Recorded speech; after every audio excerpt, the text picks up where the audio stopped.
नमस्कार दोस्तों, मैं मुकेश कुमार सिंह और आज मेरे पास दो बहुत ही शानदार फ़ोन हैं। एक और है पोको का M2 Pro, तो वहीं दूसरी ओर है Realme का X3 सुपर जूम। आप कहेंगे कि दोनों फ़ोन की कीमत में जो है वो बहुत अंतर है, फिर ये कंपैरिजन क्यों किया जा रहा है? तो मैं आपको बता दूं, ये कंपैरिजन इसीलिए किया जा रहा है कि अगर आपको 12,000 13,000 रुपये का अगर अंतर मिलता है तो क्या क्या चीज़ें जो हैं वो एक्स्ट्रा मिल रही हैं। तो चलिए शुरुआत करते हैं हम डिज़ाइन और डिस्प्ले से। सबसे पहले पोको M2 Pro को देखते हैं।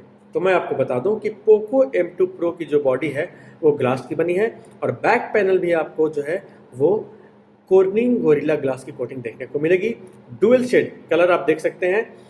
ऐसा कलर जो है हम सबसे पहले पिक्सल फ़ोन में देख चुके थे, वही कंपनी ने इस बार पोको के पैनल में जो है वो अप्लाई किया है। सेंटर में आपको जो है स्क्वायर कैमरा देखने को मिलेगा, क्वाड कैमरा सेटअप है और साइड पैनल में फिंगरप्रिंट स्कैनर दिया गया है। नीचे की ओर जब आते हैं तो USB type C port, loud speaker grille और 3.5 mm ऑडियो जैक मिल जाएगा। वहीं जब आप दूसरी ओर आते हैं तो यहाँ पे आपको सिम का ट्रे मिल जाएगा। कुल मिलाकर कहें तो फ़ोन बड़ा है और जी हाँ, बड़ी स्क्रीन के साथ में ये फ़ोन जो है वो हाथ में थोड़ा सा बड़ा तो फील होता है। स्क्रीन के सेंटर में आपको मिल जाएगा पंच होल डिस्प्ले जैसा कि थोड़ा सा नीचे आ गया है और जो स्क्रीन है कंपनी ने IPS पैनल का यूज़ किया है, सुपर एमोलेड इसमें नहीं मिल रहा है। फुल HD प्लस स्क्रीन है और कंपनी ने कॉर्निंग गोरिल्ला ग्लास 5 की कोटिंग दी है।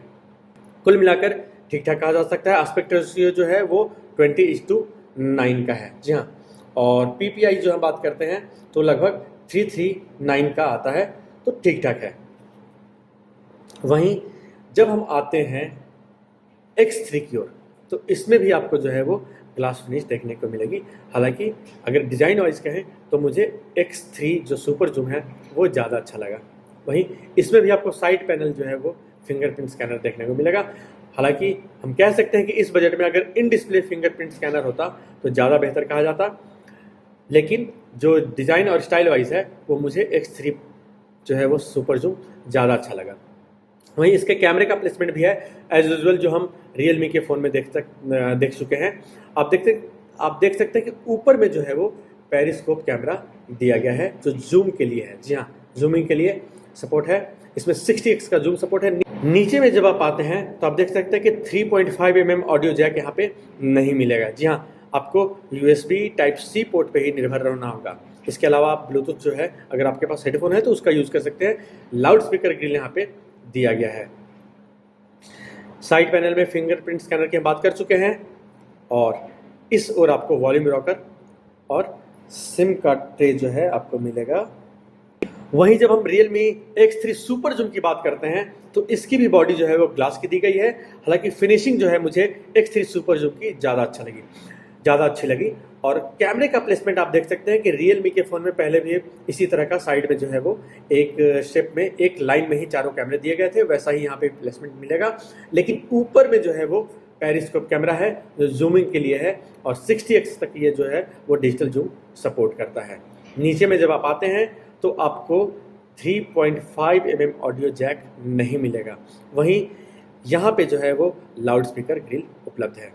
नीचे की ओर में ही आपको मिल जाएगा सिम कार्ड ट्रे। यहाँ पे आप देख सकते हैं कि सिम कार्ड ट्रे के लिए जो है वो दिया गया है। और बाईं ओर जब आप आते हैं तो वॉल्यूम रॉकर मिल जाएगा। कुल मिलाकर जब हम डिज़ाइन की बात करते हैं तो मुझे जो है वो Realme X3 सुपर जूम जो है as compare to Poco M2 Pro ज़्यादा अच्छा लगा। आप देख सकते हैं कि डिज़ाइन वाइज सुपर जूम जो है बैक पैनल से ज़्यादा खूबसूरत दिखता है। वहीं इन हैंड फील भी जो है वो Realme X3 की जो है वो सुपर जूम की वो ज़्यादा अच्छी है। फ्रंट पे जब आप आते हैं तो वहाँ भी जो है वो एहसास बदल जाता है। जी हाँ, फ्रंट पे आपको मिलता है dual punch hole display, side में आप देख सकते हैं। और इसके अलावा जो स्क्रीन का साइज़ है वो है 6.6 इंच का और इसमें भी आपको फुल HD प्लस जो है वो स्क्रीन देखने को मिलेगा जो एस्पेक्ट रेशियो 20:9 के साथ में आता है।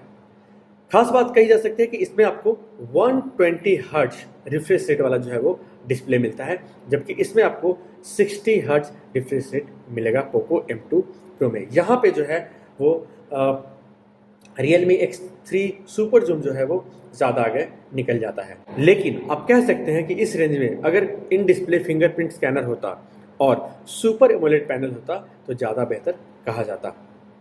पोको M2 Pro में आपको मिलता है क्वालकॉम स्नैपड्रैगन 720G चिपसेट। जी हाँ, 720G चिपसेट, जो मिड रेंज में 20,000 के अंदर के बजट में बहुत ही अच्छा कहा जाता है। तो ऐसे में हम इसे कम तो नहीं आंक रहे हैं, लेकिन जब आप आते हैं Realme X3 सुपर जूम की ओर तो यहाँ पे एहसास जो है वो बिल्कुल बदल जाता है। जो 25 से 27,000 का बजट है उस रेंज में आपको दिया जा रहा है क्वालकॉम स्नैपड्रैगन 855 प्लस चिपसेट। जी हाँ, 855 प्लस चिपसेट, जो कि बहुत ही अच्छा कहा जाएगा 25 से 27,000, 25 से 30,000 के प्राइस ब्रैकेट में। इसके अलावा जब हम Realme X3 सुपर जूम की ओर देखते हैं तो आपको मिलता है Realme UI वर्जन 1, एंड्रॉयड 10 पे ये काम करता है और 12 जो है GB की रैम मेमोरी दी गई है। मेरे पास जो ऑप्शन है वो 12 GB की रैम मेमोरी वाला है। इसके अलावा इसके दूसरे ऑप्शन भी उपलब्ध हैं। इसके अलावा 256 GB की स्टोरेज है। वहीं इसका जो एक फ़ोन है, एक मॉडल जो है वो 128 GB में भी उपलब्ध है, जो 27,000 के प्राइस ब्रैकेट में आता है। तो आप कह सकते हैं कि जो प्रोसेसर हो या रैम हो, वहाँ पे ये काफ़ी एडवांस, काफ़ी आगे निकल जाता है। जी हाँ, काफ़ी आगे निकल जाता है। जब हम देखते हैं इसमें, तो इसमें जो है आपको जो शुरुआती मॉडल है वो मिलेगा 4 GB का जो है वो मॉडल रैम मिलेगी। इसके अलावा 64 GB की जो है इसकी इंटरनल स्टोरेज है। 6 GB रैम का भी इसका एक मॉडल आता है। 6 GB की रैम के साथ में 64 GB और 6 GB रैम के साथ में ही जो है वो 128 GB का ऑप्शन मिल जाएगा। तो आप देख सकते हैं कि रैम वेरिएंट में भी काफ़ी बड़ा अंतर है। जहां इसका शुरुआत जो है वो 4 GB से है, वहीं इसका शुरुआत जो है वो 8 GB से है। मेमोरी इसका 64 से शुरू होता है, वहीं इसकी मेमोरी जो है वह 128 GB से जो है वो शुरू होती है। अब बारी आती है कैमरे की, तो मैं आपको बता दूं कि जो पोको M2 Pro है उसमें 48 मेगापिक्सल का जो है वो क्वाड कैमरा सेटअप दिया गया है। 48 मेगापिक्सल के क्वाड कैमरे के साथ आपको जो है वो मिलेगा 8 मेगापिक्सल का एक वाइड एंगल, इसके अलावा 5 और 2 मेगापिक्सल के जो 2 अलग कैमरे हैं पोर्ट्रेट के लिए और मैक्रो शॉट के लिए। वहीं जब हम आते हैं Realme X3 सुपर जूम की ओर तो आपको मिलता है 64 मेगापिक्सल का 64 मेगापिक्सल का कैमरा, और इसमें जो है वो 5x तक जो है आप देख सकते हैं 5x तक जो है वो ऑप्टिकल जूम सपोर्ट है। जी हाँ, 5x तक जो है ऑप्टिकल जूम सपोर्ट है, ये बहुत बड़ी बात कही जा सकती है। इसके अलावा 60x तक जो है वो डिजिटल जूम सपोर्ट इसमें दिया गया है, और 60x जो पेरिस्कोप कैमरा हम लोग पहले ही बात कर रहे थे कि इसमें दिया गया है, 60x तक का इसमें सुपर डिजिटल जूम आपको सपोर्ट मिलेगा। वीडियो में 30x तक जाता है। आप फोटो में यहाँ पे इसे चेक कर सकते हैं। जी हाँ, फोटो में यहाँ पे आप चेक कर सकते हैं कि ये जो है वो 60x तक जाता है जूम। तो ये जो है वो बहुत बड़ी खासियत कही जा सकती है, क्योंकि आज के डेट में लोग जूम लेंस को बहुत ज़्यादा प्रीफर कर रहे हैं ताकि वो दूर से किसी चीज़ को फोटोग्राफी कर सकें। लेकिन आपको मैं बता दूं कि अगर आप 60x तक जाते हैं, 60x जूम तक जाते हैं, तो आपको जो है वो 30x के बाद में ट्राइपॉड होगा तो ही आप अच्छी फोटोग्राफी कर पाएंगे। इसके अलावा 64 मेगापिक्सल का जो इसका मेन कैमरा है उसके साथ में आपको जो कॉम्बिनेशन मिलता है वो 12 मेगापिक्सल का दिया गया है, वो टेलीफोटो ऑप्टिकल जूम के लिए है। इसके साथ में ही आपको मिलता है एक 8 मेगापिक्सल का वाइड एंगल सेंसर, और 8 मेगापिक्सल का जो है एक और सेंसर इसमें दिया गया है जो है वो पोर्ट्रेट मोड के लिए। तो कुल मिलाकर आप कहें देखें तो कैमरे के मामले में यह फ़ोन एक तरफा आगे निकल जाता है। कैमरा ऑप्शन पे जब हम जाते हैं तो आप देख सकते हैं कि इसमें नाइट मोड मिल जाएगा, वीडियो मिल जाएगा, फोटो मिल जाएगा, पोर्ट्रेट आ जाता है। 64 मेगापिक्सल के लिए अलग से ऑप्शन है, और इसके अलावा जो है वो अल्ट्रा मैक्रो, आप देख सकते हैं ultra macro, macro shot, panorama expert, pro, text और टाइम लैप्स और स्लो मोशन जैसे ऑप्शन उपलब्ध हैं।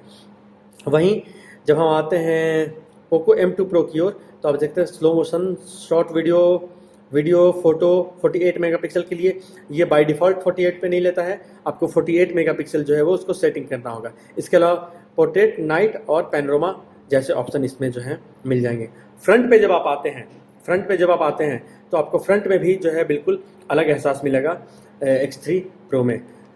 पोको M2 Pro में जहां 16 मेगापिक्सल का कैमरा दिया गया है, वहीं इसमें जो आपको मिलता है 32 मेगापिक्सल का मेन कैमरा, उसके साथ में जो सेल्फी का सपोर्टिंग दिया गया है वो है दिया गया है 8।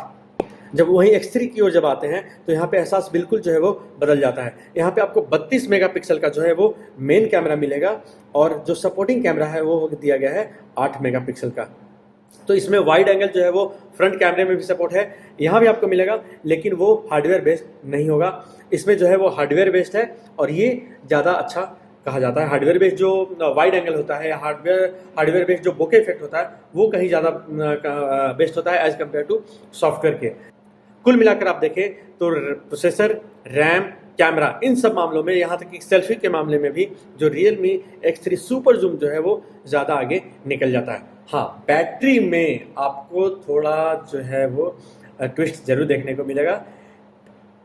पोको M2 Pro में जो है वो दिया गया है 5000 mAh की बैटरी और यह आता है 33 वाट फास्ट चार्जिंग सपोर्ट के साथ में। जी हाँ, 33 वाट फास्ट चार्जिंग के सपोर्ट के साथ में, ये बहुत बड़ी बात कही जा सकती है। जबकि Realme X3 सुपर जूम में आपको मिलता है सिर्फ 4200 mAh की बैटरी ये, और इसमें आपको मिलता है 30 वाट का फास्ट चार्जिंग। 3 वाट से बहुत ज़्यादा फर्क नहीं पड़ता है, लेकिन जी हाँ, 1000 लगभग 800 mAh की जो है वो बैटरी का फ़र्क जो है वो बहुत बड़ा अंतर पैदा कर सकता है। लेकिन एक बात आप कह सकते हैं कि जो 855 का चिपसेट है वो 8 नैनोमीटर वाला चिपसेट है और वो थोड़ा सा ज़्यादा पावर एफिशिएंट कहा जाता है। ऐसे में पीछे तो ज़रूर है बैटरी के मामले में, लेकिन थोड़ा कहीं ना कहीं जो बेनिफिट आपको मिलता है X3 सुपर जूम के साथ में। अब रही बात प्राइस की, तो आप देख सकते हैं कि 12 से 13 हज़ार रुपये का जो है अंतर आ जाता है। उसमें आपको क्या क्या मिलता है, आपको सेल्फी बहुत ही एडवांस मिलता है, जहां 16 है वहीं सुपर जूम में जो है आपको 32+8 का ऑप्शन दिया जाता है। रही बात कैमरे की, तो यहाँ पे 48 है, वहाँ पे 64 है और 60x जो है वो डिजिटल जूम है, 5x ऑप्टिकल जूम है। ऑप्टिकल जूम का मतलब है कि लॉस जो है डिस्टॉर्शन नहीं मिलेगा आपको। अगर 5x तक जूम तक जाते हैं तो बिल्कुल वह एक्चुअल क्वालिटी मिलेगी जो आप नॉर्मल कैमरे से फ़ोटो क्लिक करते हैं। डिस्प्ले में हम बहुत ज़्यादा अंतर नहीं बोलेंगे, दोनों में IPS है, फुल HD+ है, साइड फिंगरप्रिंट पैनल दिया गया है, लेकिन रैम और मेमोरी में जो है वो अंतर X3 सुपर जूम की ओर जरूर जाता है। अब ऐसे में सवाल उठता है कि क्या 12 से 13 हज़ार रुपये लगाएं? तो अगर आप फोटोग्राफी के लिए, हाई रेजोल्यूशन वाले फोटोग्राफी के लिए लेना चाहते हैं तो जी हाँ, X3 सुपर जूम जो है वो बेस्ट है। लेकिन अगर आप नॉर्मल यूज़ के लिए लेना चाहते हैं, जहाँ पे आप साधारण फोटोग्राफी और डेली के काम को निपटा सकें, तो जी हाँ, आपके लिए पोको M2 Pro बेस्ट होगा। लेकिन गेमिंग फ़ैन है, अगर आप गेमिंग फ़ैन हैं तो नो डाउट एक 720 अच्छा है, लेकिन 855+ बहुत ही ज़्यादा अच्छा है। तो gaming camera X3 super zoom, साधारण यूज़ आप पोको M2 Pro ले सकते हैं।